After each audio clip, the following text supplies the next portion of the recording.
శ్రీమాత్రే నమః. మిత్రులందరికీ శుభోదయం. ఈరోజు శ్రీ విశ్వావసనామ సంవత్సర మాఘ శుద్ధ చవితి గురువారం. ఈరోజు జనవరి 22, 2026 తేదీ గురువారం. ఈరోజు శతతార నక్షత్రం మధ్యాహ్నం 2:19 వరకు ఉంది. తదుపరి పూర్వభద్ర. ఈరోజు దుర్ముహూర్తం ఉదయం 10:21 11:06 వరకు ఉంది.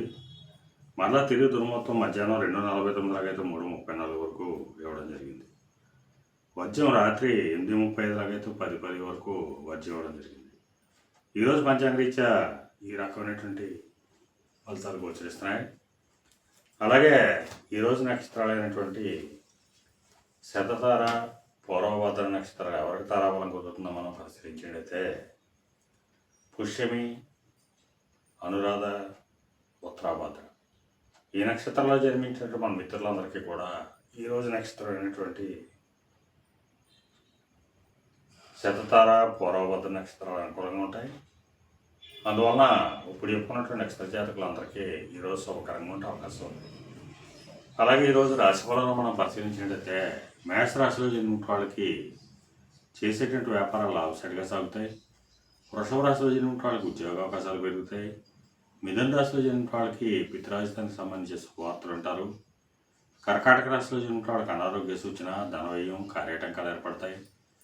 సింహరాశిలో జన్మించిన వాళ్ళకి కళత్రపూర్వక లాభం కలుగుతుంది. కన్యా రాశిలో జన్మించిన వాళ్ళకి శత్రుభయం కలుగుతుంది. తులారాశిలో జన్మించిన వాళ్ళకి సంతానానికి సంబంధించిన శుభవార్తలు ఉంటారు.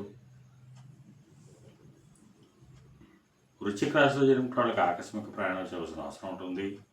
ధనురాశిలో జన్మించిన వాళ్ళకి పరాక్రమంతో ఆదాయం ఏర్పడతాయి. మకర రాశిలో జన్మించిన వాళ్ళకి ధనాదాయం వృద్ధి చెందుతుంది. కుంభరాశిలో జన్మించిన వాళ్ళకి ఆరోగ్యం చేకూరుతుంది. మేన రాశిలో జన్మించిన వాళ్ళకి అనారోగ్య సూచన, ధనవ్యయం, కార్యాటంకాలు ఏర్పడతాయి. ఈరోజు ద్వాదశ రాశి యొక్క ఫలితాలు ఈ రకంగా తెలియడం జరిగింది. అలాగే ఈరోజు గురు రాహువుల కలయిక వచ్చింది. దీన్నే గురు చండాలయంగా చెప్పడం జరుగుతుంది.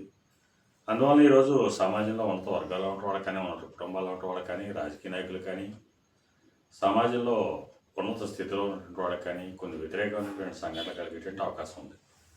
అందువలన ఆయా రంగంలో ఉన్నటువంటి మన మిత్రులందరూ కూడా మిక్కిలి అప్రమత్తంగా ఉండవలసిందిగా తెలియజేయడం జరుగుతుంది.